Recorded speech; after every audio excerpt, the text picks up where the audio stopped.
Hello, everyone, and welcome to Slash Film Daily for Monday, February 18th, 2019. On today's episode, we're going to talk about what we've been up to at the water cooler. This is Slash Film Editor-in-Chief Peter Sciretta. And joining me on today's podcast is Slash Film Managing Editor Jacob Hall. Hello, hello. Weekend Editor Brad Oman. Hey, that's me. Senior Writer Ben Pearson. Hey, what's going on? And writers Hoai-Tran. Hey, everyone. And Chris Evangelista. Hi. So last week was Valentine's Day. So before we get into the proper water cooler, let's talk about what we did on Valentine's Day. Jacob, did you do anything exciting? Flowers and dinner. You know, it's when you're dieting and when you've been married for as long as we have. Valentine's Day is just an excuse to do something a little nice. We didn't go all out at all, but it was still it was a very pleasant time with the person I love, and that's really all I needed. Yeah, as I discussed last week on the podcast, going out as a couple on Valentine's Day where all they have is these prefix menus that like have basically everything that you're going to eat or is planned out for you is hard for one person on their diet, never mind two people on two very different diets. So me and Ketra stayed in and I got her a heart-shaped pizza, which is something apparently she's wanted ever since they've been doing that. So, sometimes it's the little things that make people happy. We stayed in and watched some TV. Chris, that's what you did as well, right? Yes, that's really it. And that's it. I feel very bad that I don't have like a romantic story here, but my wife and I we're comfortable with each other doing absolutely nothing. That's what attracted us to each other. We like to do nothing. Well, at least you're all on the same page. Yes. Ben, what did you do?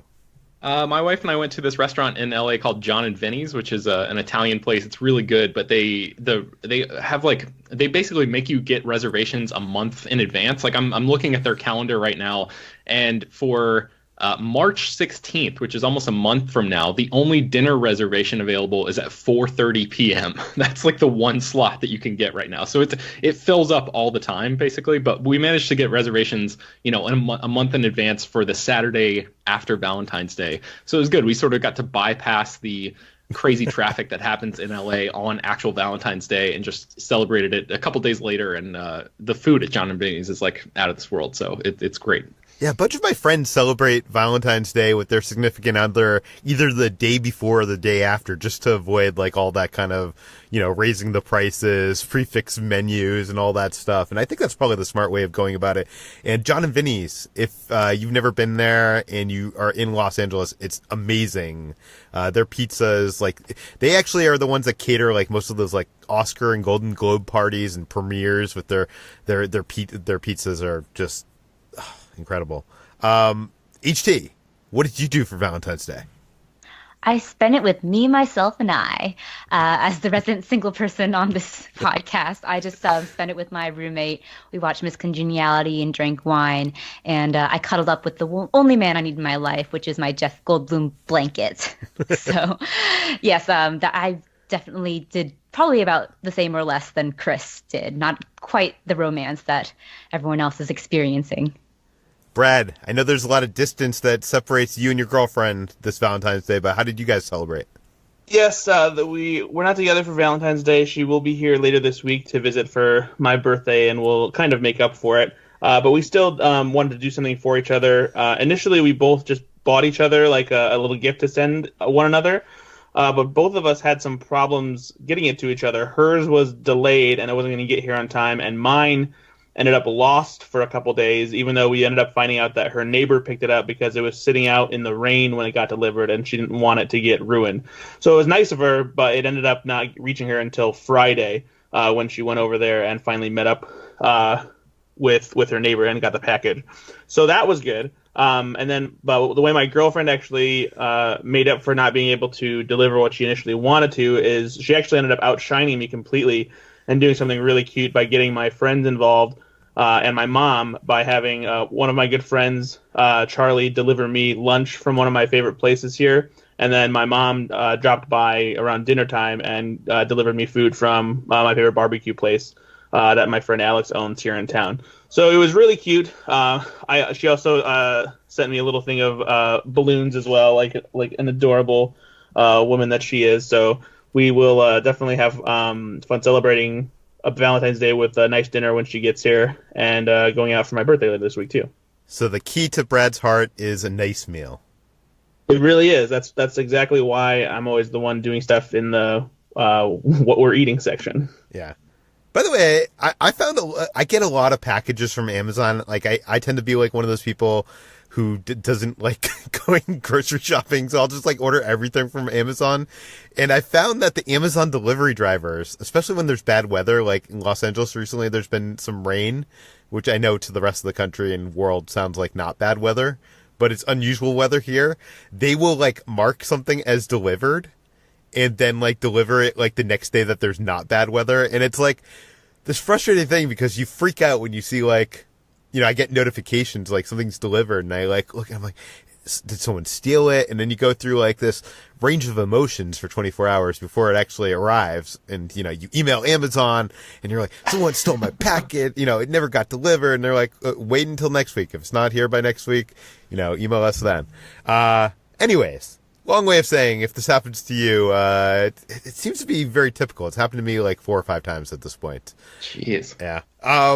But I order a lot of things on Amazon. So, yeah, let's move on to our proper water cooler segment and talk about what we've been doing. I haven't been doing much this week, so I'm going to pass the mic to Jacob. Yeah, all my waking moments are a pit of dread because of South by Southwest coming up in less than a month. And I want to say, I'll get this out of the way first. South by Southwest is a really, really great festival programmed by people with a really good taste. And I end up always having a good time. And I feel like it's one of the very few festivals that is not genre-centric to really put like horror and comedy both like at the forefront to make them headlining premieres. They go out of their way to like embrace documentaries and mainstream movies. They've embraced VR and TV. They really are a really varied and special festival. But since it's also a wider conference with a music festival and a tech conference and even getting into the tabletop space and video game space recently, it's just become this massive cluster to try to organize and plan for. And I'll be on the ground again this year. There'll also be a handful of Slash'em regulars who will be in town contributing as well. And it is let's put it this way. South by is always rough on the city. Parking rates go up so much. I've been ride sharing the past few years without even trying the park. But that's because in past years, South by has always coincided with spring break, so all the University of Texas students are out of town, and also with the state capitol legislature being out of session. So all the government employees are not working downtown where South by is held. This year, South by is being held before spring break and while the legislature is still in session. So the already nightmarish scenario of navigating South by is going to be full of thousands more college students and however many government employees just want to do their jobs in a place where a festival is being held. It's going to be a rough go. And for a festival that already has serious organizational issues, I mean, as good as the programming is, there are no P&I screenings, so getting into stuff is sometimes a crapshoot. You got to wait in line for hours for certain movies. Even with the new express system they've been introduced the past few years, that helps. You're not guaranteed certain things, and I'm spoiled by other festivals where like at Fantastic Fest, they literally send you an Excel spreadsheet with all the publicists you need to know, saying here's every single movie, every single person repping it. In case you have any questions, need tickets, need help covering something, we got you covered. South by Southwest says go into the jungle and hope you survive, and so that's why I have a few freelancers who always attend who are also going to be helping out this year because the chances of one person seeing everything that needs to be seen is next to impossible. And once I'm on the ground, I'll be in the zone. I'll be fine. But until that point, I am losing my mind. Yeah, we'll talk about that when it gets closer as well. HT, what have you been doing? Well, last month I got to watch the Tidying Up Netflix series with Marie Kondo. I've been wanting to implement her techniques, the KonMari techniques, on my own apartment, even though I have just moved in here, but already there is a bit of a clutter.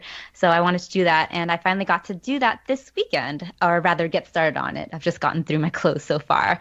But that was something that has been kind of on the back of my mind because I like to have a tidy space, and there have been things that have just been lying around, almost some things that are kind of unpacked still. But I'm finally like getting that done, and that's just something very cathartic for me. It's nothing really exciting, but it's exciting for me. You know, I've been putting off watching this show because I know when I do, it's going to make me want to completely overhaul my place and get rid of a lot of stuff.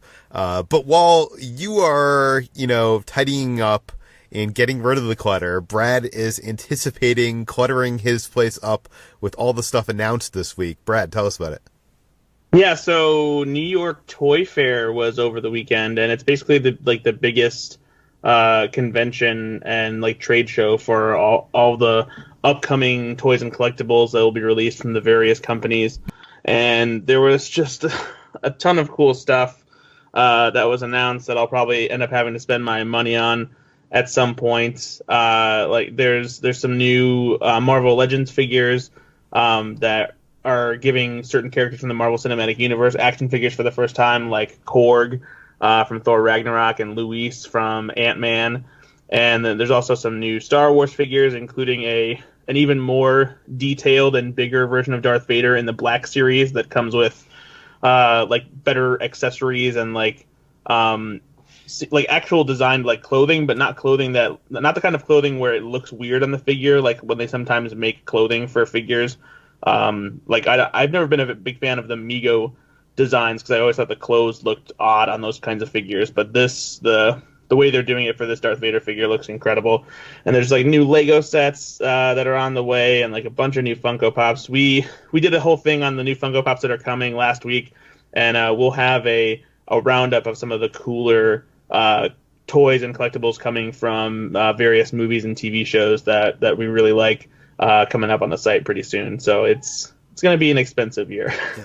I feel like Funko is doing everything they can to try to get me to jump in to this money hole, because they announced a Jim Henson figure with he has him and Kermit, and I feel like I need to own that. But the minute I buy a Funko Pop, I don't own any Funko Pops, but I feel I'm a person that has to collect things, and it's going to be a problem. So I've been resisting thus far. How many Funko Pops do you have, Brad? I have too many. I'm not like, it's funny.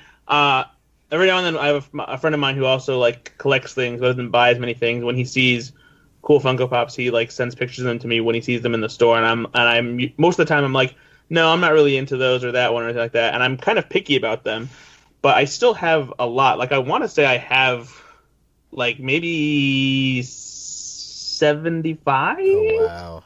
I think, but that's like compared to how many are out there, that's nothing. Because there are like I'm sure I think that there are like hundreds of these now, if not somewhere like over 1,000.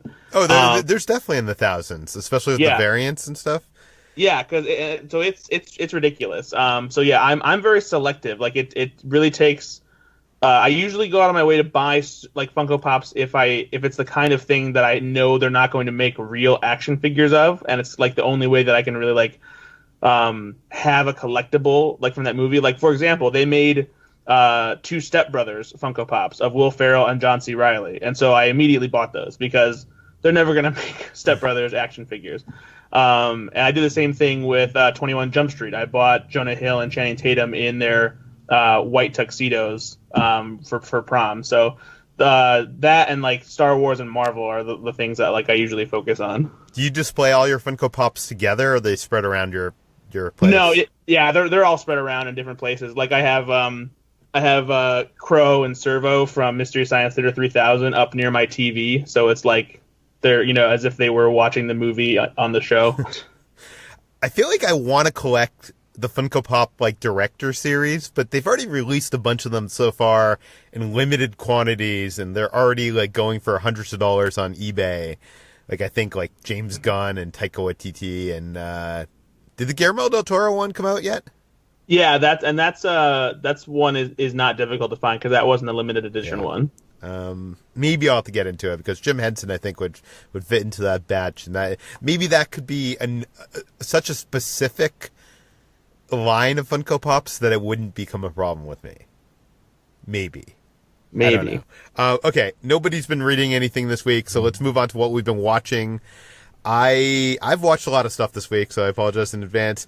I'm not sure how many of you know this. I know HT knows this, but there's a film that was released theatrically in February 2019 that has grossed over $550 million worldwide in just like something like 12 days or something. Yeah, but yet I think 95% of the people listening to this podcast probably don't even know this movie exists. And that is because it is not an American movie. It's a movie called Wandering Earth.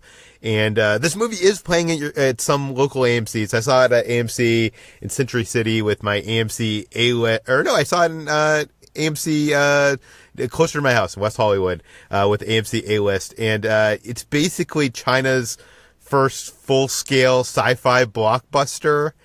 The setting for this movie actually has this very cool concept. It's based on a novel or a book series. It's set in the near future. The sun is about to turn into a red giant, pushing the nations of the world to consolidate into the United Earth government. Basically a world government who comes up with this project to build these what would you HC, what would you call them? Like, I guess propulsion engines? Yeah, engines. Yeah. On Earth to basically move Earth out of the solar system to another solar system where we could preserve the human civilization and Earth as a whole.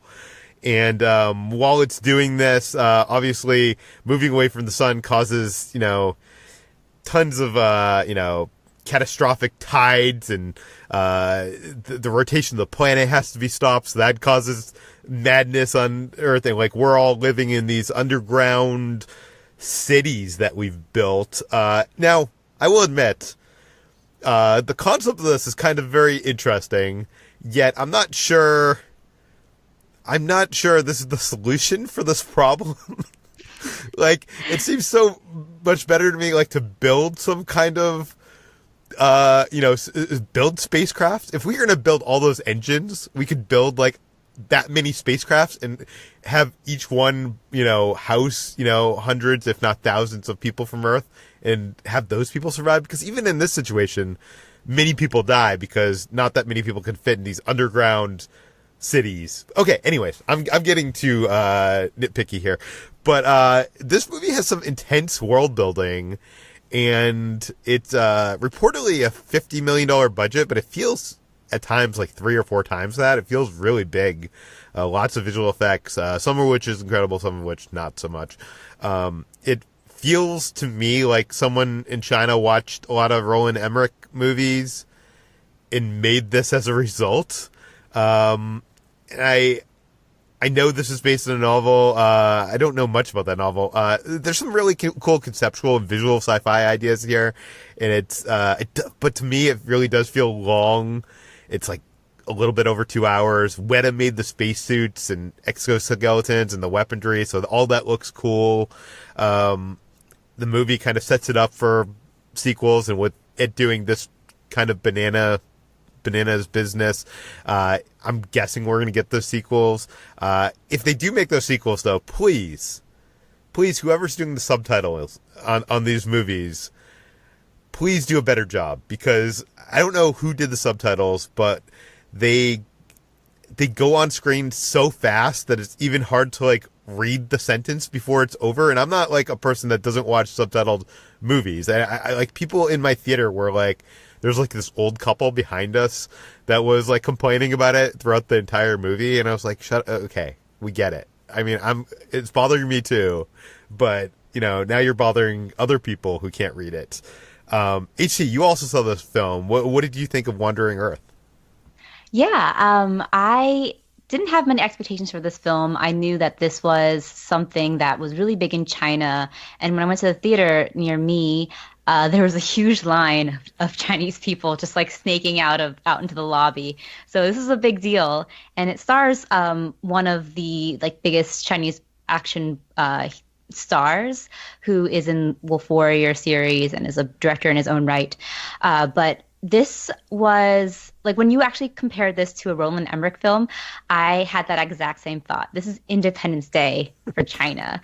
And a lot of it is kind of like, at the beginning of the film, this communist sort of logo pops up, and a lot of the themes of this film are kind of laughably on the nose about how nationalistic it is. Like, there is, of course, it takes place on like Lunar New Year, Chinese New Year, and they're like, this is about working together and celebrating with your family. And the astronaut's friend is, of course, like his fellow Russian comrade who like helps him save the world with vodka from that he snuck onto the board from his mother Russia. And there are moments like that kind of made me like giggle a little bit, but it's really well executed. The effects are very impressive. I was pretty like astonished for like half the film, like just how good this looks and how well it's sort of like paced and how gripping it is. I do think it is a tad too long. I could have done away with like cutting half an hour, but the world building is great. I actually really enjoyed myself. I didn't have problems with the subtitles, but I think the subtitles with my screening maybe have been better or something. They had both English and Chinese subtitles and stuff, but yeah, it was really good, despite, like, I feel like I kind of tend to somewhat downplay a lot of recent Chinese blockbusters because they feel to me very, like, almost propaganda-ish. But this one kind of struck the balance between having those themes and yet, like, telling a really compelling sci-fi story at the same time that in the end is more about just, like, the unification of humankind rather than just espousing some sort of ideals of that nation. And I will say this is based off the novella written by Liu Shichin, whose book The Three-Body Problem was recently acquired by Amazon for like a huge amount of money. So we'll see something as kind of like this, I'm sure, soon on Amazon and TV. But yeah, I actually quite enjoyed this film, and I think it was kind of the perfect sort of their first foray into sci-fi film, while like kind of giving that bombastic, operatic Chinese blockbuster movie making a bigger stage. Yeah, totally. I mean, I would give this movie like a 6.5 out of 10, which I think if you enjoy Roland Emmerich movies or you liked Pacific Rim, I feel like, or you're just curious of where we are going as a worldwide entertainment culture, I think this is worth seeing, especially on the big screen. There's a lot to see in that in those frames. But I also saw, after I saw that, we rushed over to AMC Century City, to another AMC theater to use our AMC A-list again, to see Isn't It Romantic? We wanted to see this after Brad and HT both talked about this last week. My girlfriend Kitra really wanted to see it. This movie is delightful. I agree mostly with what you guys said. I like it. I think I like it more when it's commenting and playing against the tropes of romantic comedies, but when it basically becomes a romantic comedy, it feels a little too obvious and vanilla. Rebel Wilson is great. Hemsworth is great. I think this is something that probably a lot of people aren't going to see in theaters, and hopefully people will discover on home video. But I think it's worth seeing. Also, I wanted to mention before this movie, there was 2 trailers that played that I wanted to just mention really quick. There's a trailer for The Hustle, which is the Rebel Wilson, Anne Hathaway, like, I guess, is it a heist or con movie or something like that? And what is going on with Anne Hathaway's accent here? Why is it so bad? Like, I don't know. That was my same thought when I saw that trailer. Part of me is hoping that it's intentionally like that, and maybe like that in itself is part of like a con. It's not really an accent, and it's meant to be like that. But I don't know. I hope so. It's so off-putting. Peter, just let Anne Hathaway do whatever she wants. She's earned that right. She had all that unnecessary animosity towards her for years, and now she's back on top. Let Anne Hathaway do any voice she wants. Hey, I'm not stopping her. Like Chris suggested on Twitter, actually, Anne Hathaway and Jake Gyllenhaal should get together in a movie, reunite, and just do weird voices the entire time. That's right. Just a 2-hour film of them just doing silly voices and wearing big glasses and stuff. I would watch that. Tom Hardy comes in for a cameo. Yeah. Yes. He's the narrator. Okay, the other trailer I saw was yesterday, and this is something I didn't see online prior. This is the Danny Boyle Beatles movie. This looks really promising. If I had seen this trailer before we had made our most anticipated, I feel like I would have been really pushing for this more. Has anybody seen this trailer? Yeah, it looks great. I agree with you. Sorry, Ben. I was just going to say, I don't even like the Beatles, and I feel like that's going to lose me, like, half the audience is just going to turn I was about to on me say, on Ben. Wait. Yeah, Let's go back to that first sentence. I don't even like the Beatles. I don't. Yeah, I don't. I can't. I certainly don't. I don't want to take anything away from, like, how influential they were. I just don't care for the way that they sound. What about the Monkees? Do you like the Monkees? No, I don't. What? Yeah, no. I mean, I actually don't know much about the Monkees other than just, like, I don't know, one. I guess Hey we're the Monkees. I don't know. Yeah. I don't know much about them. What about I'll the Beach Boys? Yeah, I like the Beach Boys. Okay. I'm not a fan of the Beatles. I don't know what to tell you. But even, with that said, I saw this trailer and I was like, damn, this looks awesome. So I'm very much on board for yesterday. And I think it's, my wife and I were talking about this because she also doesn't like the Beatles. So maybe Chris, that's why we were attracted to each other. My wife and I, in terms of you and your wife, were attracted because you're both fine with not doing anything. Yeah. We just don't like the Beatles. But we were both saying, like, we are very interested in this trailer. And I think that means lyrically, we like what they do. I just don't like the actual sound of those words coming out of those performers' mouths. So, I'm on board for this. Hearing Ben say this is what it must be like for you guys to hear me say I don't like Home Alone, but like Home Alone 2. Because if you don't like the Beatles, but you like the Beach Boys, my brain can't comprehend excluding one over the other. All right, Ben, Yeah. you broke me in the same way I broke everyone else. Congratulations. Yep. I like what I like. What can I say? Yeah, this looks great. If this trailer was out before we made our list, I would have pushed hard for it on our most anticipated list for sure. Yeah. I also tried to watch a bunch of TV, including I checked out the Hulu series Pen 15, which features Maya and Anna playing versions of themselves as 13-year-old outcasts in the year 2000, and they're surrounded by actual 13-year-olds in this like adult comedy. I'd heard a lot of good things about this from other people. It's funny, but I'm not sure I'm invested too deeply. It might be a little more shallow. I only watched, I think, the first episode, and I don't think we're going to continue watching that. But I can totally see why people would like that. We also watched the first episode of Lorena, the Amazon documentary miniseries about Lorena Bobbitt. This is from executive producer Jordan Peele. It's a 4-part docuseries that investigates the events of the 1993 thing where Lorena Bobbitt sliced off her husband's penis after years of abuse, and it features new interviews with both of the Bobbitts. And you know what? I lived through this, and I never really found the story to be that compelling when it was actually happening. I guess probably in the same way OJ.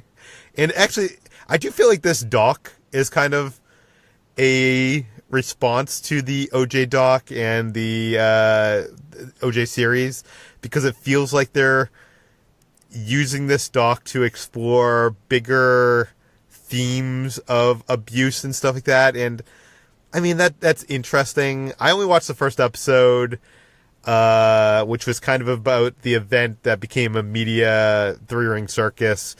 And I don't know.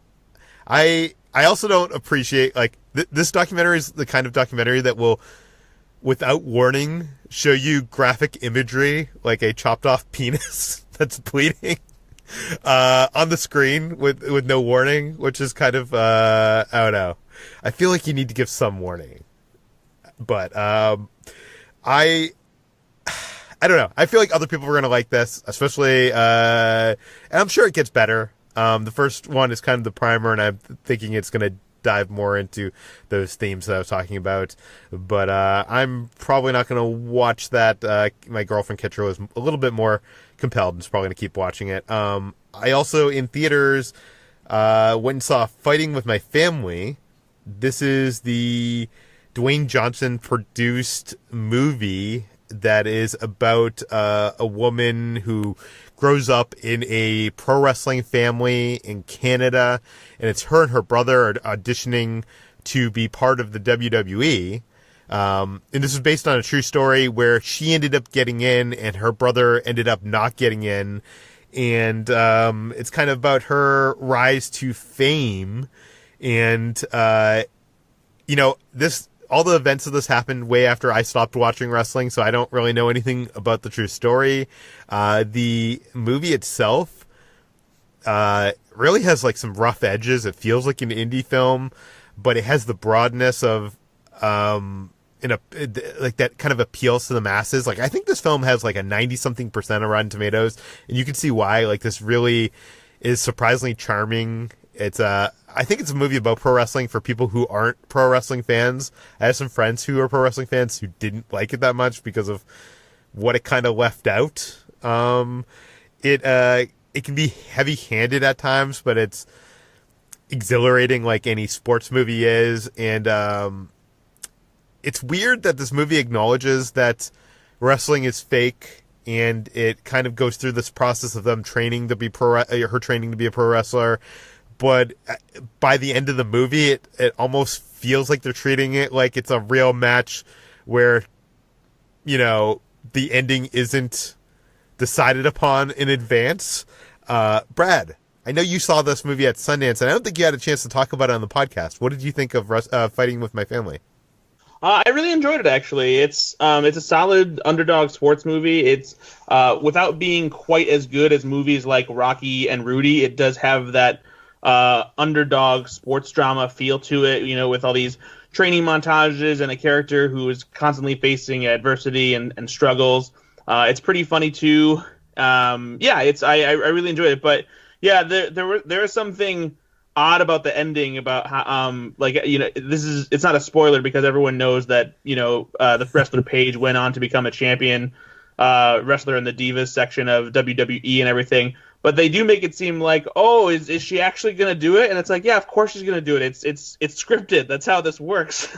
Yeah, and my wrestling friends pointed out that they left out a whole part of her career that was at NXT. Like, she became the champion there, and I don't know. So it might bother pro wrestling fans. I feel like this does appeal more to, I think, a broader audience. I think if this interests you at all, I would suggest go see the movie.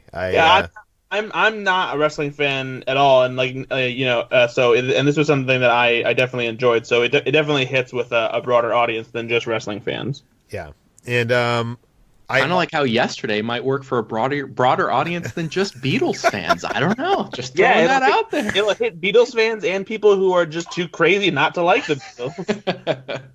Okay, the last thing, I watched a couple more things really quick, guys. I watched, we were trying to figure out something to watch. I think this was on Valentine's Day. We were like going through all the streaming services, and somehow we were like on Amazon Prime now, and we're searching through that, and there was a documentary listed there called Nintendo Quest. And we decided to click on this and watch it, and we ended up watching the whole thing. It's not good. It's about a person who took on the task of trying to collect all the original NES games in 30 days, traveling across North America with no help of internet sales. He's basically trying to find and buy all 600 and something original NES games, some of which cost in the thousands. Why is he doing this? Because his friend, the director, challenged him to this arbitrary challenge. It feels more like an episode of one of those like reality TV shows like Toy Hunter than it does like a full-fledged documentary. And, but instead of being made by a TV network that knows how to produce things, it's filmed by a group of friends on a road trip. So it's not very well produced. The content is not that great. The concept is much better than the execution.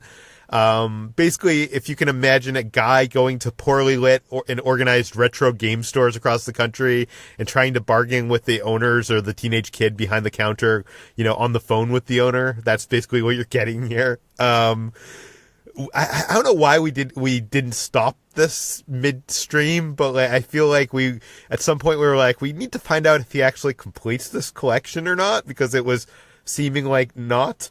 The negotiating and the adventure parts are the best of this documentary. But it's weird because sometimes they won't show you the final prices that he paid for some of these things. Like maybe the people on camera don't want them to know how much of a deal they gave. I don't know. The ending was also kind of disappointing. I'm not gonna, spoil it here. You can watch this for free if you have Amazon Prime. It's on there. If you like old school video games, check it out. It's really, a disposable watch. The last thing I wanted to talk about in the segment is I did watch the first few episodes of The Umbrella Academy on Netflix. This is a show based on the beloved comic book series about a group of estranged siblings with extraordinary powers who are reunited by their father's death, and they need to they start uncovering some shocking family secrets, and there's a looming threat to humanity on the horizon. This is not exactly what I expected it to be. It has this whimsical voiceover you might expect from something like Lemony Snicket. It has incredible production and art design. Like these Netflix shows recently, including like this and Sabrina, just are amazing. This is set in kind of like a weird alternate universe. Like this, the caretaker or butler is like this talking monkey, like this ape, who looks like he's, out of, the Planet of the Apes movies, but he is, fully able to talk and is intelligent. This show, I think, could best be described by me as like, if you could picture if Wes Anderson ate some mushrooms and decided to make an X-Men TV series. This is like what it is like. It's maybe not as stylistic as Wes Anderson stuff. Has a fun soundtrack of pop hits. It's wonderfully weird. There's something stylistic, inventive, and fun about all the action sequences. The only thing I don't like about this show is Robert Sheehan plays an addict named Klaus, and he's definitely kind of like the comic relief, and he's kind of like over the top and the weakest of performances of this group. But I'm going to keep on watching this. I'm 3 episodes in. I know a lot of people in my Twitter stream binged this over the weekend and loved it.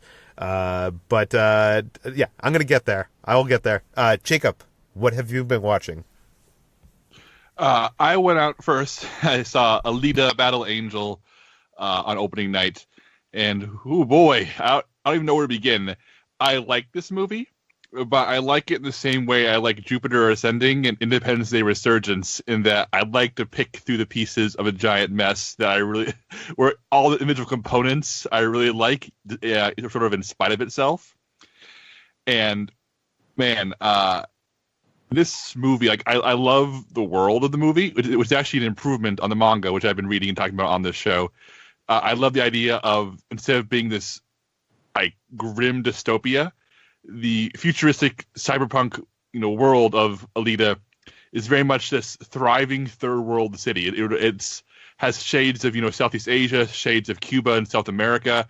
It's meant to be it's not a typical Western Blade Runner city. It imagines different cultures and different worldview of a future where the people who are alive are happy to be alive in a post-apocalyptic world, which is a really refreshing change of pace. I really, really like that. And I really like Rosa Salazar as Alita. I like Christoph Waltz as the robot doctor who finds her cyborg body in a dump and fixes her up and acts as a father figure. I like the visual effects. I really like the robot and cyborg designs. What I don't like is how cobbled together the story is by trying to combine the first 3 arcs of the manga in a way that they all pay off simultaneously, in a way that's really messy and really makes character motivations really bizarre. And even more problematic, and I know people roll their eyes at the P word, but you can tell this is a James Cameron project that began 20 years ago, because James Cameron has always had a very, very specific view of women. And there's some really questionable things in here. And this is a very minor spoiler, but at one point Alita gets a brand new robot body. And her brand new robot body grows breasts in a female shape. And after previously being a child for most of the movies, so childlike, just you know what an orange is, suddenly she has a grown woman's body with all the features of a grown woman. And a character even comments, wow, she's older than she looked. As in, it's like, hey, it's okay for you to be sexually attracted to this child, in a way that's really uncomfortable, made even more so by the fact that the character who's in love with Alita is dressed literally like Rob Rodriguez the entire movie. If you've ever seen Rob Rodriguez in an interview, you've seen him wearing what this character wears. So the sexual politics of Alita are beyond fucked. It's a conversation I'm not prepared to fully have right now, but everyone I've talked to who's seen it was really troubled by this. And the fact that the movie is a huge, ambitious mess makes it really entertaining. The fact that it has these sexual politics that are really upsetting makes it even more interesting, even though I think it can be off-putting for most people. So it's hard for me to recommend, but I also have a hard time saying don't go see it, because it's well-staged spectacle, such a cool world, a great Rosie Salazar performance, but it's undone by just the movie not knowing how women work, and the fact that the love interest is such a black hole of charisma, and so that has no chemistry with Rosa Salazar, that since the movie relies on those two having a love connection, a spark that will carry the third act, and since it's not there, it just collapses. I'm reminded of Titanic and how Jack and Rose on the page really aren't that well established, but DiCaprio and Kate Winslet have such a instant spark, instant chemistry, that they sell Titanic's grand love story in a way that works. And maybe because Cameron, didn't cast this movie, because he didn't direct this, he only wrote it and produced it, he couldn't find an actor who could match Rosa Salazar's, screen presence. And the result is a relationship that drags down and destroys a movie that needed that relationship to work. So in other words, I have very mixed opinions on Alita, but I'll be revisiting it in the future because this is a mess I want to poke at for a long, long time. I think it's better than mess. I think it's more messy than a mess. And I know HT and I both recommended this last week. Brad, you also saw this film. Yes, I did. And I actually really liked it. I had kind of written it off, I guess, and didn't really care about it, even though I still planned to see it, just to see, essentially how much of a train wreck it was going to be. But I ended up actually being really entertained by it and really liking the world that the movie exists in. It was very it felt very worn in, a lot like like they did with the original Star Wars, and it felt like a world that had been fleshed out by someone like James Cameron, and it did have that touch to it where it clearly had a lot, like a mythology behind it, and really a lot of forethought into how the setting needed to feed into the story. And I will agree with Jacob that it seemed a little weird, that change they made for Alita, but at the same time, in my mind, I kind of felt like it was explained technically as far as the technology is explained, that maybe the way the cyborg works when you take the head of Alita and put it onto a new body, that it kind of adapts to the body, and so she was like a little girl before, but then with a different body, since the body also adapted to her, that older personality was inside of the head the whole time, but it was hindered by the fact that the body wouldn't let her fully be that way. So it still does have very odd sexual politics at play here, but that was kind of like what I thought as far as the narrative explanation as to why that happened. But as for the chemistry for the romance, yeah, it's real bad. Kean Johnson is awful in this movie. He's definitely a Robert Rodriguez stand-in, and he gives such a terrible wooden performance. It feels like he's in a completely different movie, like some kind of crappy Divergent sequel, which is redundant. But otherwise, besides that, I think there's a lot to like here. I'm actually really bummed that it's not doing great at the box office, because I would love to see a sequel, especially with what the character that is shown and revealed, at the end of the movie, without spoiling anything for anyone. So that's where I'm at with Alita. You know what? We should do an article, guys, on big budget movies that set up for sequels that never happened. Dark Universe. Yeah. That's what it's called. Tron Legacy. Yeah, well, I guess it is a dark universe of yeah. Jacob, what else have you been watching? I also saw, actually, this is my Valentine's Day movie. My wife and I went and saw Happy Death Day to You, the sequel to Happy Death Day, a movie we both really enjoyed. And, man, this movie, I know Chris talked about this last week, and he has a review on the site. But, man, this is a really, really fun movie. Christopher Landon, the director, he abandons any pretense of horror. I mean, if the first film was a horror film with very strong comedy in it, this is a comedy with the occasional horror scene. It's pretty much a wild and wacky college campus movie full of gags and jokes and silly things, dealing with time travel and time loops and everything. And even though there's still a mass killer and there's still a mystery and there's still, some murderers, the main character is still being killed over and over again, and, and having to be reborn to solve her own murder. It's so different. I kind of wish that the movie did not name drop Back to the Future Part 2 to make it more obvious, but it's the Back to the Future Part 2 of horror sequels. It revisits the first movie in ways that are really fun and crazy, and it does things that are really it's really playful in its structure. It's maybe a little laborious in the first 15 minutes trying to get to where it needs to go. But once it's rolling, it's really funny, and Jessica Roth in the lead is spectacular. I had an absolute blast. I think people who maybe go in expecting the same movie and want more of the same, more horror, are going to be bummed out or disappointed.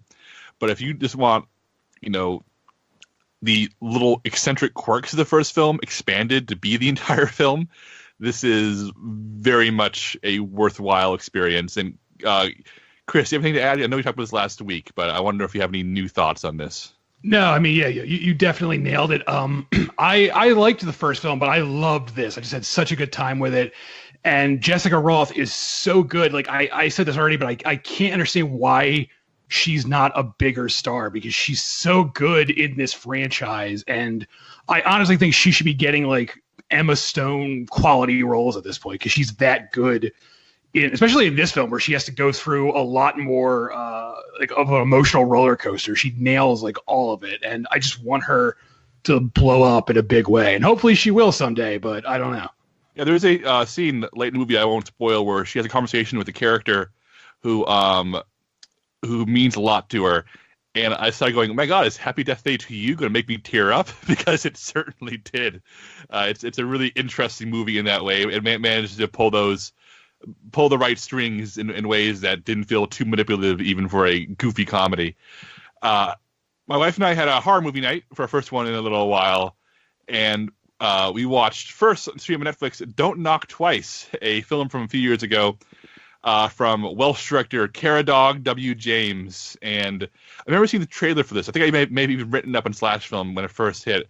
And it's a low-budget, Welsh movie starring entirely Welsh actors and English actors, with a sole American being Battlestar Galactica's Katie Sackhoff. And it is a witch movie about a witch hunting a teenage girl played by Lucy Boynton from Sing Street, and her estranged mother, played by Katie Sackhoff, has to try to rescue her. And the movie got dragged through the mud when it was released, and probably rightfully so, because it's not great. But I feel like I've seen so many crappy horror movies, I grade them on a curve, and I thought Don't Knock Twice was totally adequate. It has solid scares, has decent acting. It features Javier Botet. He's an actor who has a Marfan syndrome, which means he's very, very tall, very, very thin, very, very long limbs and fingers.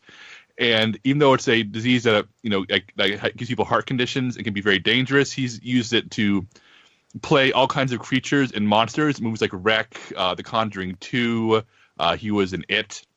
Because IMDb page is all pretty much, if there's been a very tall, very thin, creepy monster in the cinema in the past decade, it's been Javier Botet. And this movie makes very, very good use of Javier Botet, and by putting him in the witch costume. He's the creepy witch. And For all the movie's other faults, it's definitely, a little silly and dumb and low budget, but it gets the job done. It scratches the right itches, and the director sure knows how to frame Botet to make him look as creepy as possible. I want to know, does anybody else see this, or am I alone in thinking it's actually pretty good? I've seen it, and yeah, I didn't hate it. I don't know if I'd ever watch it again, but when I was watching it, I didn't get that urge to turn it off as I do with a lot of modern crappy horror films. So yeah, it's worth seeing at least once. Yeah, good modern crap. Don't knock twice. Now streaming on Netflix. And we followed up with a movie I haven't seen in maybe literally a decade, and that was The Ruins, the adaptation of Scott B. Smith's novel. Scott B. Smith wrote A Simple Plan, and then wrote the Sam Raimi adaptation, which he received an Oscar nomination for. And The Ruins was his second, so far, only other book. And he wrote the screenplay for this as well, directed by Carter Smith, who really hasn't done much since then. And this is a movie about American tourists who go into the jungles while vacationing in Mexico. And find themselves on ruins where bad things start happening. I don't want to say too much because it kind of saved the reveal of what the bad thing is. We're kind of late in the movie. I liked the book when I read it, 10 years ago, and I liked the movie when I saw it 10 years ago, and it holds up. There's some really, really bad CGI in one sequence that has not aged well, but most of it, where we relies on practical effects, is really upsetting. It's some really good body horror, and it's maybe a little bit too simplistic and xenophobic in its depiction of white tourists having a rough time in Mexico, but it's very effective and very squeamish, and actually tones down some of the novel's darker elements, which I thought was interesting. And the book's ending is far more depressing than the movie's ending, and it must have been a conversation between the director and the writer, since the writer wrote both. Once again, I want to see if Chris has seen The Ruins recently, because I know you're a horror guy. I have seen it, not recently, but I didn't really care for the movie. I loved the book. The book really fucked me up because it's a miserable book in the sense that it does this thing that a lot of horror, novels or films don't really do, and it takes you inside the heads of all the characters as they're dying, and it really just screwed me up because it's just all about their interior monologues as they're being slowly killed, and it really jarred me when I read the book because I don't think I've ever really read anything like that, and the movie just didn't translate it that well, even though like you said it's the same writer. The movie's not bad, but the book I just think is 10 times better. See, I have not read the book, and I think this movie is underrated. I feel like it came out at a time, and I could be wrong, but I feel like the Eli Roth Hostel movies had come out, and it kind of got some bad stigma from that. It's kind of like the same kind of thing in premise form, so I feel like not many people saw it in theaters, but I feel like it was, I don't know, I think I was expecting kind of like a, Screen Gems-esque horror film, and it exceeded my expectations when I saw it, a decade ago. Well, if you want to revisit it, it's streaming on Amazon Prime right now, so you can go check it out there. Yeah. Brad, aside from Battle Angel, what have you been watching?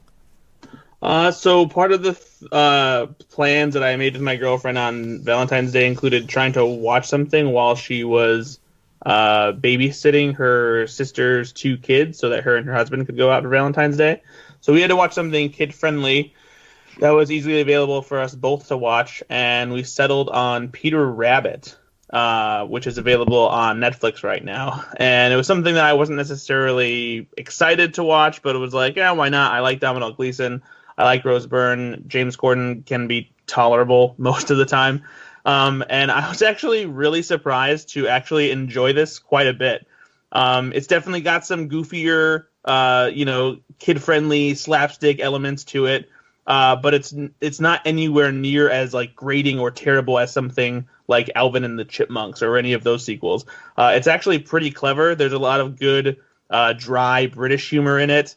It's directed by Will Gluck, who also directed Easy A, and I think that you can feel that a director that has some comedic sense for adults was behind this, as opposed to a director who is constantly making movies with stupid fart jokes and things like that for kids to laugh uproariously at. So I was actually really satisfied with this. The voice cast is great too. Peter Rabbit's sisters are played by Daisy Ridley and Elizabeth Debicki and Margot Robbie. Daisy Ridley is particularly hilarious because she's like kind of the weirder sister of the two, and she has some great just deadpan delivery of some like hilariously odd lines. So yeah, if you have kids and you're looking for something fun to watch with them that you'll also enjoy, I would definitely recommend Peter Rabbit. You watched some other stuff this week too? And then I watched Love, Rosie, which was something that my girlfriend picked. She'd already seen it, but she hadn't seen it in like since the first time she had seen it. She'd kind of forgotten about it, and it's a romantic comedy from 2014 that stars Lily Collins and Sam Claflin, and it's pretty charming. It's also a British movie, and it basically follows these two lifelong friends who are constantly back and forth with their feelings for each other, and each of them kind of goes off and finds their own life, and keep missing each other at different times, and never really getting in a groove where they like express their feelings for each other. It's a story you've heard, plenty of times before, but both Sam Claflin and Lily Collins are pretty good in it, and it's just one of those charming romantic comedies. HT, have you seen that one? Actually haven't. This is one that I haven't even heard of.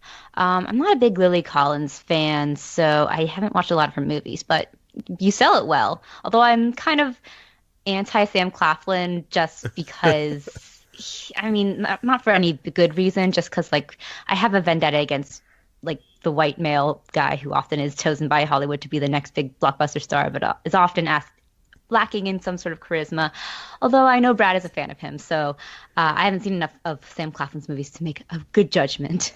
It's not his fault that Hollywood keeps on picking him. It's not his fault. It is Hollywood's fault. I thought he was great in Catching Fire too. He was so great as that smarmy, cocky character in Catching Fire, and I think he's charming. I like him. He's way better than at least Jai Courtney. I think we've given up on Jai Courtney at this point, right? Apparently not, because he has that stupid cameo in Alita Battle Angel. And the worst part of that is he's playing my favorite character from the manga. So they say, oh, here we're teasing his character from a future sequel. Here he is. It's Jai Courtney. I'm like, never gonna make this sequel. The fact that they cast Jai Courtney as a character who's like my favorite person in that comic really, really was being kicked in the balls. It was terrible. I'm very mad about it. Jai Courtney is the Delaware of people. Well, there's good news, Jacob. They're not going to make that sequel. So. No, they're not. They probably won't. Chris, what have you been watching this week? I watched 2 Disney movies and 1 very not Disney movie. I watched Leaving Neverland, which is a documentary that played at Sundance. I didn't get to see there. It's airing on HBO, I think, next month, so I got a screener of it. And this is the documentary about Michael Jackson and they're grown men now, but they're 2 of the people who accused him of sexually assaulting them when they were children. And this stirred up a lot of controversy from Michael Jackson fans who claim that these 2 guys are they're in it for the money and they're trying to slander Michael Jackson's name and all that stuff. From a legal standpoint, I obviously can't say one way or another, like, yes, Michael Jackson is guilty, or no, Michael Jackson is innocent. I don't really even know where I used to fall on the issue. But after watching this, man, it's let me just say that it makes a very convincing argument that something actually happened. And I don't know if I can ever listen to a Michael Jackson song the same way again, because this is a brutal documentary, and the 2 guys are front and center and they're telling their story, and there's never once a moment where you're like, oh, they're making this up. They really sell it as something that actually happened to them, as something that destroyed their lives and the lives of their families. And it's just this very disturbing look at how people could be easily manipulated or swayed by someone who, has power. Michael Jackson at the time was the biggest anything in the world. He was this, not just a star, he was like a superstar. And the movie makes the case that, not just the kids, but the kids' families were all just sort of, wrapped up by that, that star power and unable to really see past it for what was potentially going on. It's long. It's literally 4 hours. It's 2 parts, and if you're not if you can't really stomach graphic descriptions of stuff, I would recommend not watching it. But if you're able to put up with that, it's a very insightful, very eye-opening documentary. So I do think it's worth seeing if you can handle the content it's dishing out. Chris, real quick, a question. I saw a documentary at Sundance called Untouchable that was about Harvey Weinstein, and it had a similar thing where it featured a lot of the people that he assaulted over the years telling their stories, and I thought that the movie was valuable for giving them a voice, but the actual filmmaking itself wasn't really super interesting or that great. Do you think the movie or the what would you call it, some miniseries or whatever it is, do you think the filmmaking is decent, the storytelling around it, or do you think it's just worth watching just to hear this story in these people's own words? I would say it's somewhere in the middle. The filmmaking is very much talking heads sitting in front of a camera, and there's a lot of like drone shots of locations. So it's not like the most earth-shattering of filmmaking styles for a documentary, but there's all this like archival footage and images of actual letters and faxes and stuff that Michael Jackson used to send these kids, and it really, like I said, makes a convincing case that there was something going on here. So I would say it's not just worth seeing for the story; it is worth seeing just to see how Dan Reed is the director, how he ties it all together. Cool. It's funny you mentioned drone shots. I feel like this is just a recent development in documentary filmmaking, but I can't even imagine the future of documentaries without those drone shots of locations, in true crime, like docs, like Making a Murderer. I feel like it has overtaken that whole medium of filmmaking. It has, and I think it's just because you can get such gorgeous looking shots for so cheap. Back in the day, you had to literally rent a helicopter to get shots like this, and now if you go to I don't want to say Radio Shack because that doesn't exist anymore, but whatever, the Sharper Image, and buy a high grade drone with cameras, you can end up getting cinema quality shots of point of view, bird's eye shots, and I just think that's why everyone's doing it. But I do agree, it's becoming where every single doc has this sort of shot in it. Yeah. What else did you see this week, Chris? I watched 2 Disney movies. One is Ralph Breaks the Internet, the Wreck-It Ralph sequel, which was fine. For some reason, this movie is almost a full 2 hours long, which I think is insane for any animated kids movie. First of all, kids don't have really strong attention spans, and I'm an adult, and by the hour and 30-minute mark I was like, Jesus Christ, why isn't this over? And if I'm like that, I can't even imagine how kids sat through this movie, especially because it gets to a point where it seems like the movie is ending and there's an entire 50 minutes left. I was like, oh my god, why is this movie like this? There's no reason for it to be this long. So I liked the first Wreck-It Ralph. I thought it was a cute movie. I thought this was just too much, and it was sensory overload. There's just too much shit going on. There's just everything, every inch of the screen is just stuff happening, and I just was not in the mood for it. But by the way, try to watch Fantasia with kids. That's over 2 hours long, and that's painful. Yeah, but that's more artistic, I guess, than this was just trying to be goofy Ralph in the internet. I don't know. HC, do you have a defense of animated movies over 2 hours? Because I feel like a lot of the Studio Ghibli movies are of that length, right? Princess Mononoke's 134 minutes. That's also a film that isn't made for kids. It's got a PG-13 rating. Spirit Away, 125 minutes. That's a great movie, though. So you're saying it just requires... Every moment. Yeah, I should preface this by saying, I don't mind long movies when they're great, and this is not what I would call a great movie. So by, like I said, the hour, 30-minute mark, yeah. I was ready to just check out. I think we can all agree on that. And you also saw another Disney animated movie? That's right. So this is like the complete opposite spectrum. Disney is putting out a new 4K release of The Little Mermaid. It's the first time it's ever been. I don't even know if it might be the first time it's ever been on Blu-ray, but it's definitely the first time it's ever been on 4K. And so I got a copy of that.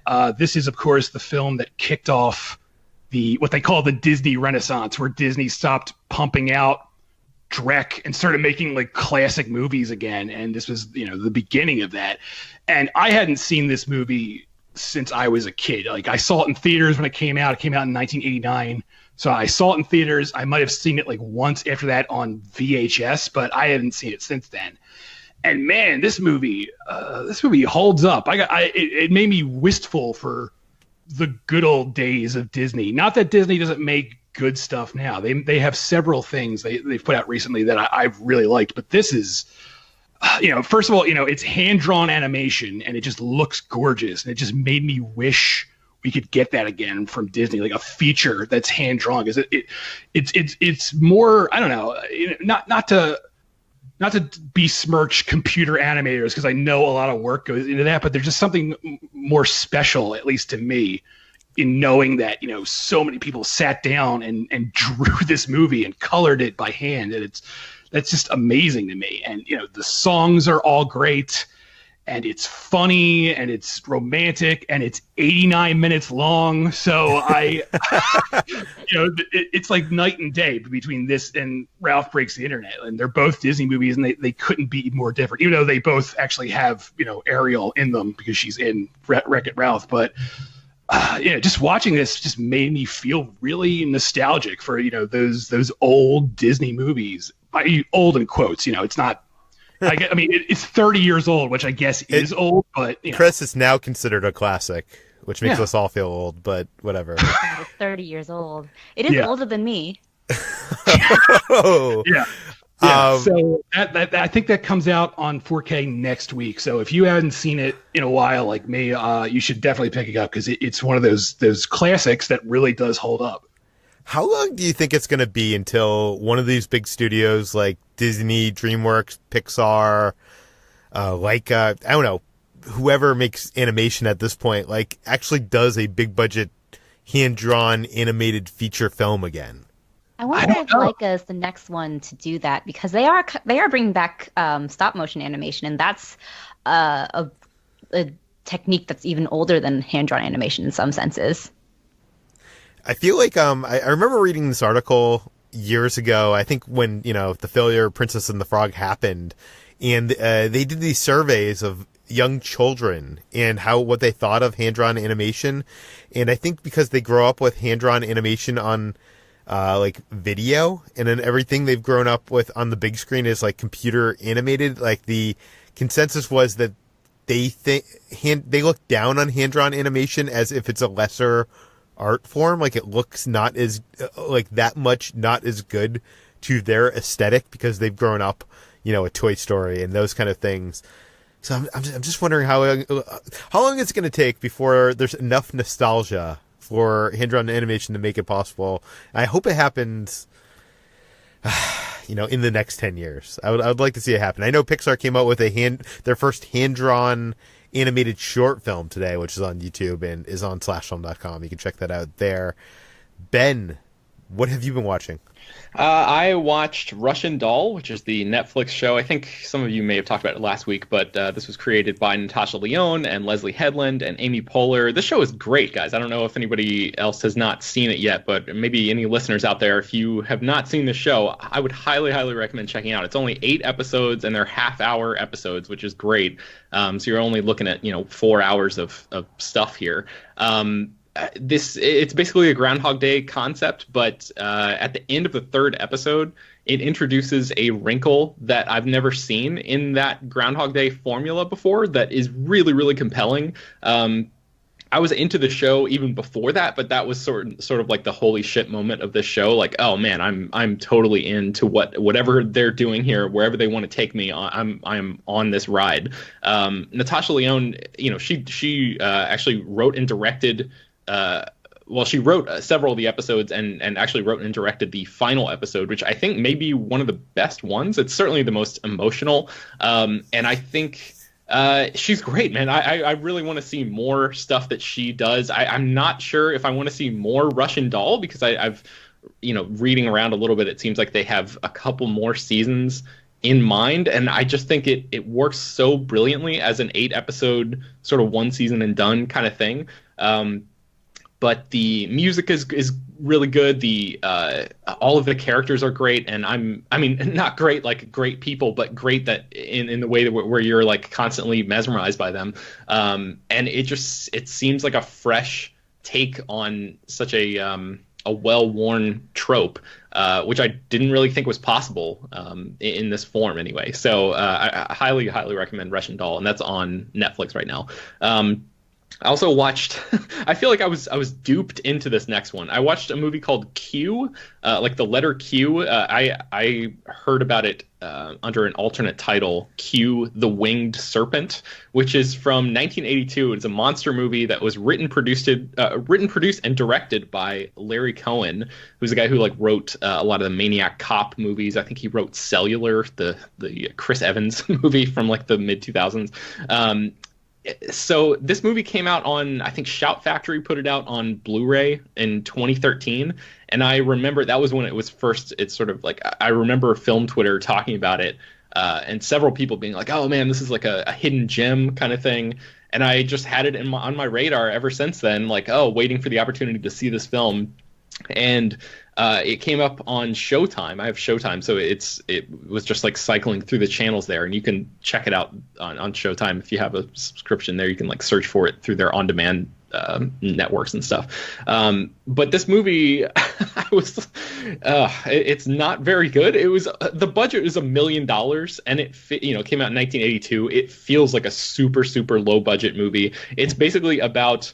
So the movie is called Q, and that stands for Quetzalcoatl, which is an Aztec god who returns in this movie to modern day New York City and just like sets up in the Chrysler Building, in the top of the Chrysler Building, and just flies around eating people off of rooftops and like terrorizing New Yorkers. There is a guy who's like a low level crook who basically discovers this thing, and he gets embroiled in this case with two cops played by David Carradine and Richard Roundtree, and it all sort of comes to a head as they realize that this is not some shared delusion by a bunch of New Yorkers. It actually is this winged creature that's flying around eating people, and the creature is done in like stop motion animation, and it looks pretty terrible.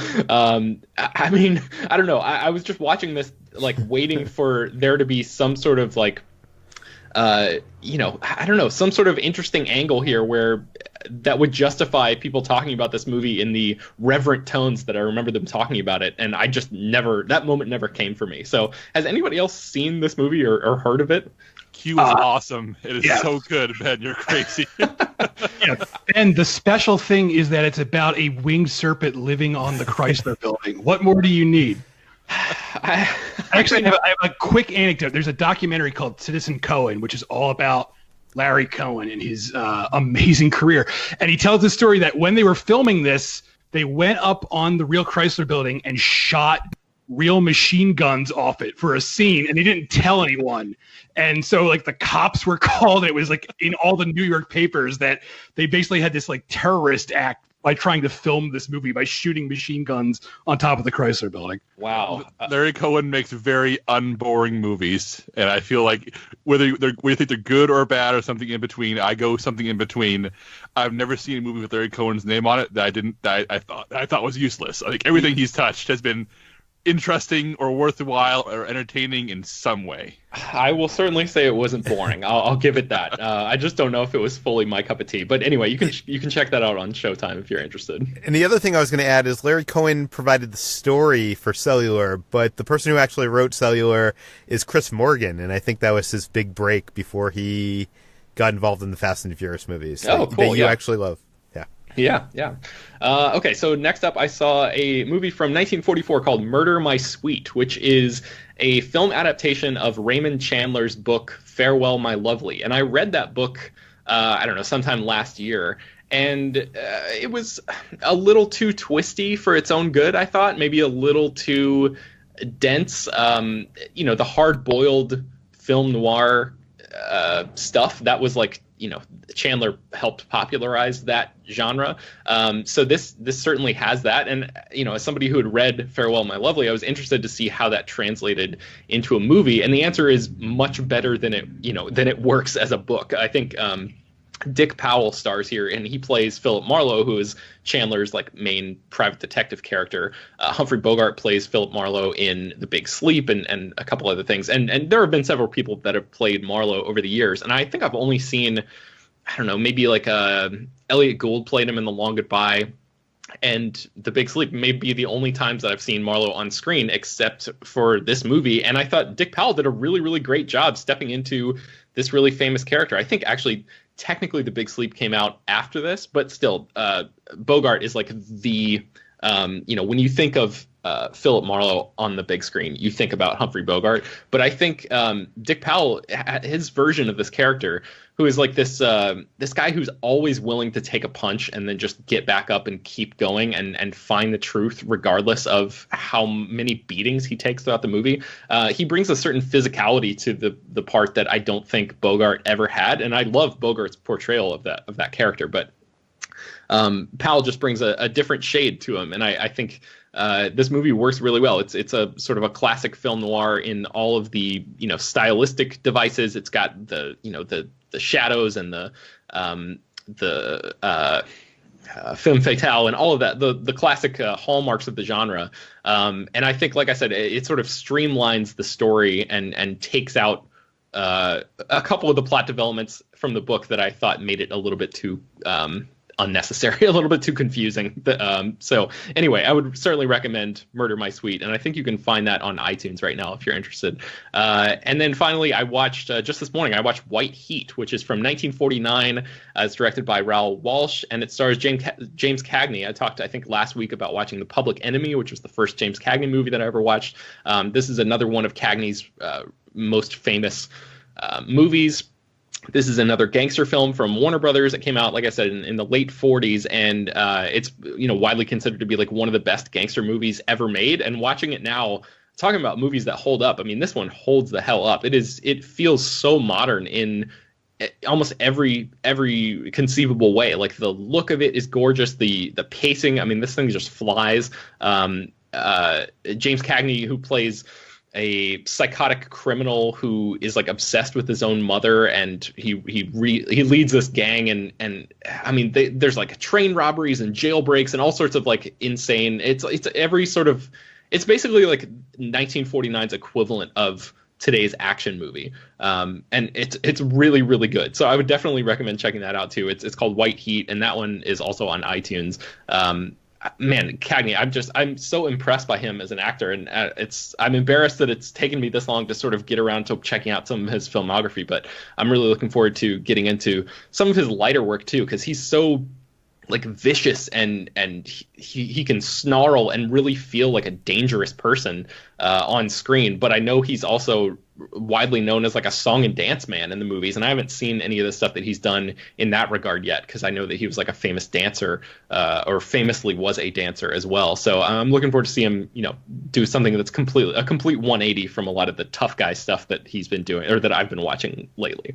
There's a really great Roger Ebert quote about his performance in Yankee Doodle Dandy, which he won his Oscar for, which is a song and dance movie, where Roger Ebert describes James Cagney as not being a particularly good singer, but being such a good actor he could fake it. And I think that really sums up that performance extremely well. Nice. Okay, HT, aside from Wandering Earth, what else have you been watching this week? So to prep for Wandering Earth, I watched on Hulu Wolf Warrior 2, which is directed by and stars Wu Jing, who also stars in The Wandering Earth. And everything that I had kind of feared happening with Wandering Earth, with like sort of nationalistic themes and like the propaganda-ish things, comes to fruition in Wolf Warrior 2, which is this really bombastic action film about this like super Chinese soldier named Ling Fing, who is in Africa protecting medical aid workers, and ends up going toe-to-toe with a I think, American sort of mercenary played by Frank Grillo, who is just having a blast during this movie, chewing all the scenery that he can. But this film is kind of fun.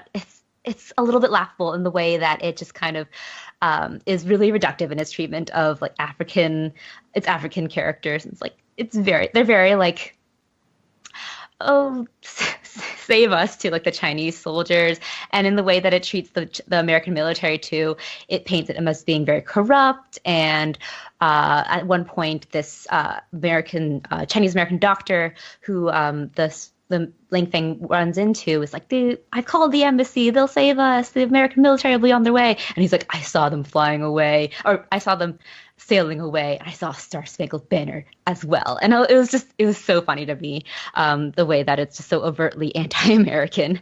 And yeah, Frank Grillo is really fun and just like over the top in this, and Wu Jing has a lot of fun in this as well. He's a really good sort of grizzled super soldier-esque character. It's very kind of a superhero movie. It feels like a mix between Jason Bourne meets a superhero. So I enjoyed it, and it's also like 2.5 hours long, but it was a lot of fun, and it kind of got me hyped for Wandering Earth.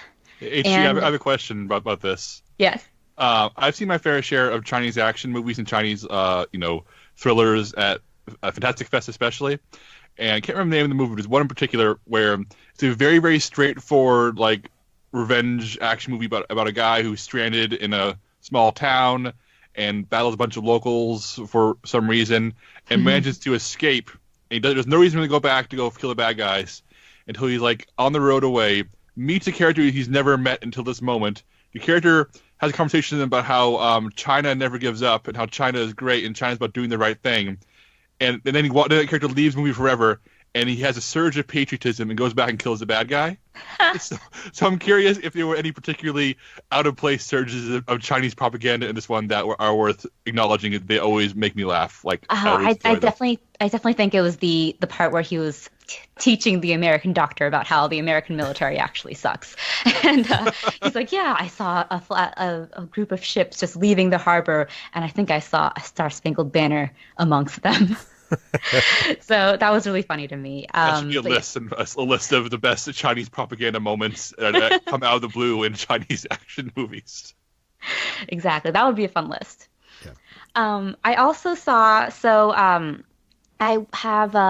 I'm a big fan of Rebecca by Daphne du Maurier, and I'd actually seen the Alfred Hitchcock adaptation of this film when I was in college, and I saw that they were showing it at the Metrograph this weekend, so I jumped at the chance to watch it again on the big screen. So I saw Rebecca this weekend there, and I am a huge fan of Gothic romances, as you guys may know, and this is a film that I saw back in college, and it still really holds up, and I enjoyed it much more, as much in the theater, although there are some sort of rowdy audience members who were laughing at some parts that were definitely not that humorous. Like the beginning is actually quite lighthearted, and Alfred Hitchcock has a sort of winking approach to a lot of his more like even darker, more suspenseful moments.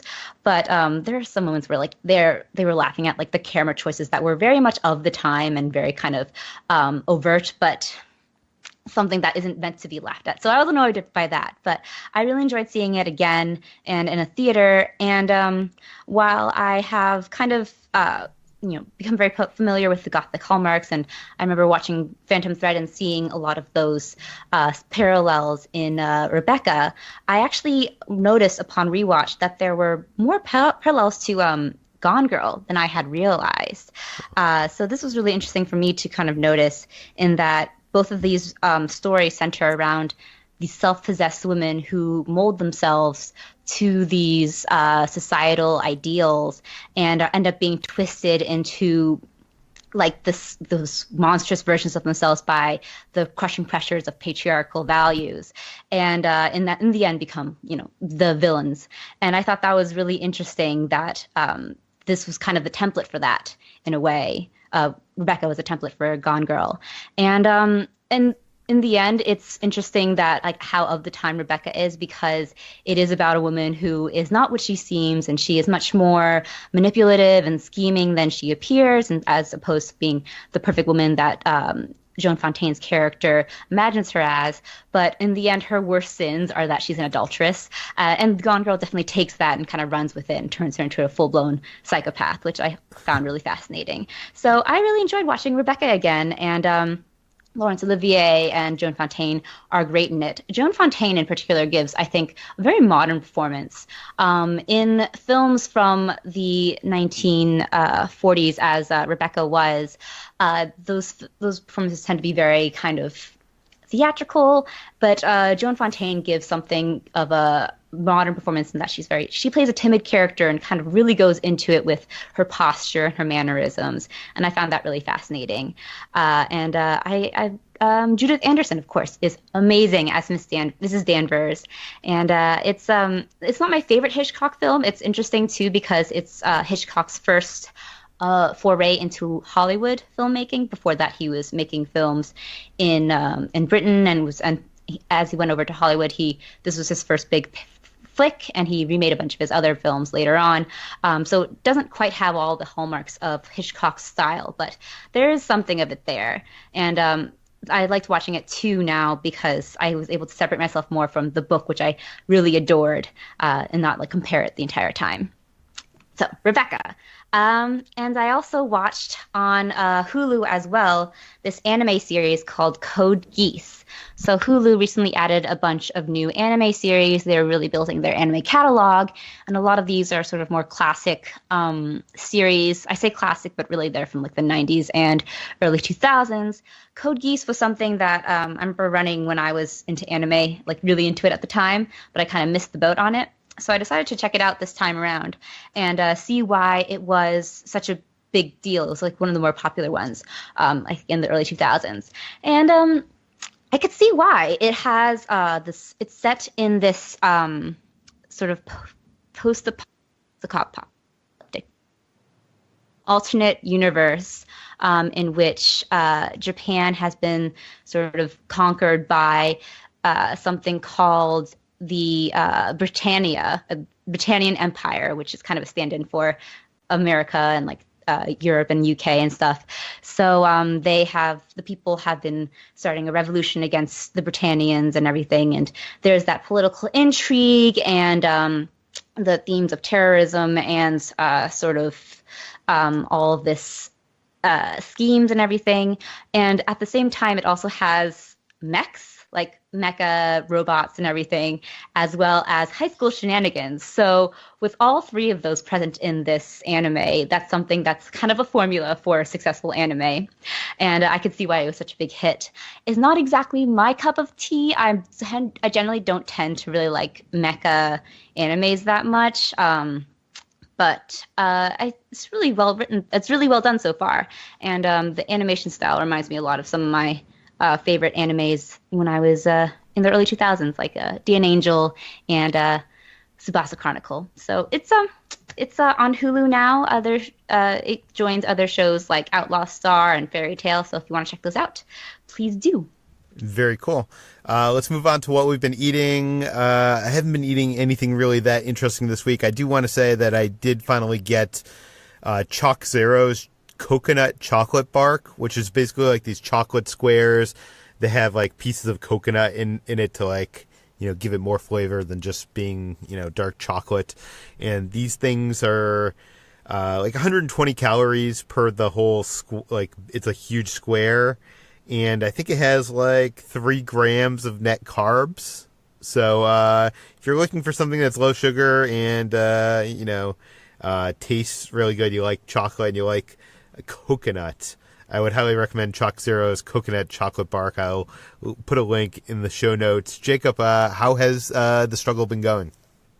The struggle's been going okay. I know that we've talked about the Choco Right brand here on the show before for really great low-carb, keto-friendly snacks.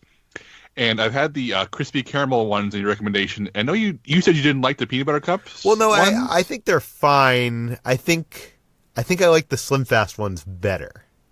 See, as I ended up buying a box of the Choco Right peanut butter cups, and I love them. Like, I absolutely love them. Okay. So I know not your thing, but I also want to let listeners know that I personally love them. So if you want something we want a good peanut butter cup, that's I think one net carb for 2 pieces. It's worth seeking out. I also still like the Slim Fast ones, the keto Slim Fast ones, but I feel like the Slim Fast ones have more chocolate, and these ones have more peanut butter. Oh, see, I always prefer the slightly more peanut butter ratio, so maybe that's why. Yeah, that makes sense. But the point is that it's really easy to get a candy fix when you're on keto because they actually make a lot of really good, keto-friendly candy. What they don't make is a lot of really good keto-friendly chips, which is a problem I set out to solve. When my wife and I had our horror movie night, I wanted to have a snack with it. So what I did was I took a low-carb tortilla, which is 4 net carbs. I cut it into 8 triangles. I fried them in avocado oil, so they're nice and crispy. I salted them. I got 2 tablespoons of Alouette cheese, jalapeno flavor, so it's a little spicy. And that was a 5-carb snack of, 8 chips and some cheese. And when you eat 8 chips slowly and don't put 2 in your mouth at once, maybe to take 3 or 4 bites per chip, it's actually a very filling snack. So even though I'm not a big fan of low carb tortillas, in their soft form, I've talked about this before. I just don't like how packaged tortillas taste in general. Yeah. Once you lightly fry them in avocado oil or a similar oil that won't suddenly make this low carb thing worse for you, you get a really good crunch and really good chip alternative. As long as you don't eat 20 of them, you have to eat manage yourself. But I was pleasantly surprised by how satisfying that was. I think I suggested this on the podcast in the past, but I would highly recommend, Jacob, you check out Quest, who makes the Quest bars. They make a series of chips, most of which are not very good, but they came out with one recently that's this chili lime flavored chip, which kind of mimics those Tostitas with a hint of lime kind of thing. So if you like those and you're looking for something that's a substitute for that, these you can get on Amazon. It's Quest chili lime chips, and they're amazing. I think in the past 2 months I've gone through probably 30 something of them. So I've seen them online. I've been kind of looking for them in stores, but I guess I'm gonna have to bite the bullet and just Amazon them. Yeah. I highly recommend them. But I have tried the other ones from them. They have a nacho cheese and they have a cool ranch, and they're fine. They're just not as good. But have you tried those at all? No, I've not tried Quest chips at all, but I feel like I probably should at this point so I can get more crunch back into my life. Yeah. Brad, on Brad's Food Corner this week, what kind of really bad goodness do you have for us? It's not anything super bad this time. It's just a couple new cereals that I tried. I picked up a while back and finally got around to opening them and giving them a shot.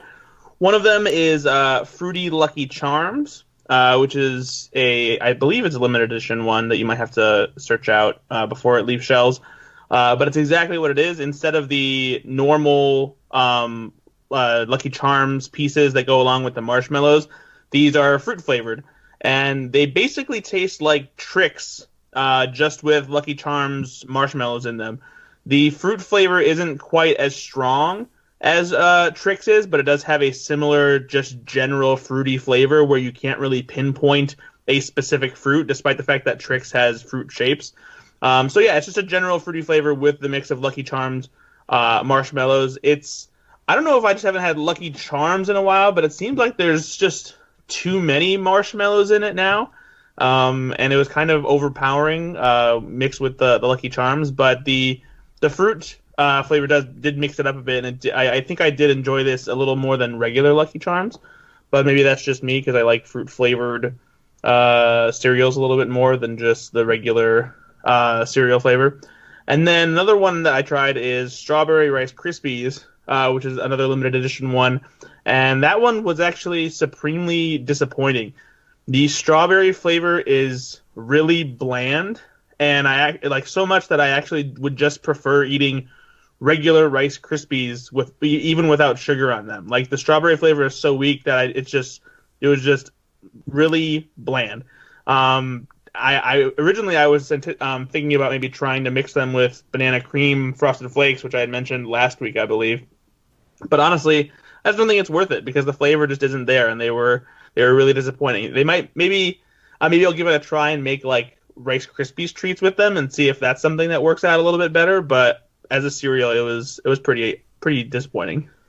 What other podcast on the internet can you get reviews of Fruity Lucky Charms cereal and the latest Chinese big blockbuster on the same podcast? Only on Slash Film Daily. Yes, only Slash Film Daily. So that is all that you have been eating this week, Brad? Yeah, that's it. That's it. You ate nothing else. That was it. Well, was I supposed to eat something else? No. It just sounds like a very bad diet to just be eating strawberry Rice Krispies and Fruity Lucky Charms all week. I mean, don't get me wrong. I ate other things like a normal person. I wasn't just shoveling cereal into my mouth all week. I don't know. That's what I like to picture that. Okay, let's move on to what we've been playing. Jacob, you've been playing some video games this week? Yeah, last week I mentioned dipping my toes back into XCOM 2, the alien fighting PC. I had the PC version strategy game where you control a rebel force battling alien occupiers of Earth. I mentioned it was my favorite game of all time. I figured I just play for a little bit, get my scratch the itch, and be done with it again. I've been playing it every night since last week, and all the new stuff they've added since I last played is incredible. It's made a really great game even better. It's very challenging, very stressful, very fun, lots of options. To put this let's put it this way. Last night, around 11 p.m., my wife and I went upstairs to go to bed. I said, I'm going to play an hour of XCOM, then I'll be to bed at midnight, which is usually what I do. And then my wife comes to the door and says, "Why aren't you in bed yet?" I look at my watch and it's 3:30. I did not realize I'd been playing for 4.5 hours. It just happened. And to put in context, I'm up for work at 8 o'clock every morning, so I went right to bed. Oh wow! But I was literally up to 3:30 last night. I was battling aliens, unaware on a work night that I was up that late. The addiction is real, Peter. I do have to ask you, Jacob, have you named any of your squadron after any of us on the podcast? Have we died? Not in this playthrough, but on the first playthrough, I named all of my people after everybody in my life. Because the way it works is that when a soldier dies in XCOM, they're dead for good. So when on my first playthrough, I named everybody after friends and family, so that when they went in the battle, I took it very seriously. They weren't some disposable person. They were very clearly meant to be. That's my sister. That's my friend. That's my wife. You were in there, Peter. HC was in there. Yeah, Ben. This is last time. It was before Chris joined the crew, so Chris is not in there. But I remember in the last game, Peter died on his first mission. Typical. HT was one of my reserve medics. And yes. Ben was a backup grenadier who handled explosives. None of you made it in my A team, but you were on my team. I don't remember where Brad was, but not good enough to be in the game apparently. you were in there for sure. I don't remember what your class was because there's grenadiers, snipers, support, rangers, and something else. And it's very very. I know where Brad was. He was eating Fruity Lucky Charms at home. It's a very upsetting game when you because the game it punishes you if you make a mistake. Like if you do anything lazy in that game, the aliens will take full advantage of it and just destroy your soldiers. And when like people work with and love are being destroyed by aliens in that game, it's the kind of game where I've rage quit it, like just immediately hit escape my keyboard and exit the desktop, then waited 30 seconds and booted it back up and kept playing it. It's that kind of game. Well, very cool. That brings us to the end of another Slash Film Daily. You can find this podcast on slashfilm.com, published every weekday on iTunes, Google Podcasts, Overcast, Spotify, all the popular podcast apps. Please feel free to send us your feedback, questions, comments, concerns to us at peter@slashfilm.com. No, we don't need any more emails to get Chris to do an unboxing of VHS tapes. I think we're going to try to make that happen sometime in the future. And please go to our iTunes page, give us a 5-star review, tell your friends, spread the word, and we'll see you tomorrow. Hey, Peter. Yes, Jacob? I have in front of me the gargantuan book of Insult, Offense, and Effrontery by Louis A. Safian. And I've opened it up to the very first page. Yeah? Yeah. The first page. Maybe this is why I died on the first mission. The first page is for the first section. It is called Big Heads. Are you guys ready? Sure. Yes, absolutely. Hey, Chris, your head is getting too big for your toupee. Oh no. Ben, your egotism is a plain case of mistaken non-entity. All right. What? A little wordplay there. I feel like these are just Donald Trump jokes. Oh, Brad, every time you open your mouth, you put your feets in, meaning F-E-A-T-S. Every time you open your mouth, you put your feets in. Oh boy. Wait, what kind of insult requires you to actually spell the word that you're insulting the person with? This one. HT, she's a real big gun of small caliber and immense bore. Oh, here's a good one. Peter, someone should push the down button on your elevator shoes. What does it have to do with big head? I was gonna say, I thought these are big head ones. I thought these were big body parts. Not big shoes. I think it means like to bring you down to earth because your head's too big. I guess it should say head somewhere in the joke. That's all I'm gonna say. By the way, I just realized that Louis A. Safian wrote introduction to this book. I'm going to read from it briefly. How often have you felt the need at a given moment for a whimsical wisecrack or a waggish quip to put a spark in your conversation? Well, why be caught with gags down? You can't win in a battle of wits unless you are properly armed with a repartee, a rapid-fire repartee, a capsule caricature, a salty sally, or a snappy comeback. Jacob, you should interview Louis Sapien, or whatever his name is. Yeah, this book probably can't. Is he alive? Yeah, that would be great if he was. Yeah, we should find him and interview him. I want to hear what he thinks is the best insult in his book. The unabashed purpose of this compilation is to enable you, at the drop of a gag, to place your comic, laconic stamps on the idiosyncrasies of diverse specimens of the human race. I have endeavored to include the wit of absurdity, analogy, burlesque, cynicism, drollery, epigram, facetiousness, ridicule, thought play, wordplay, and urbanity.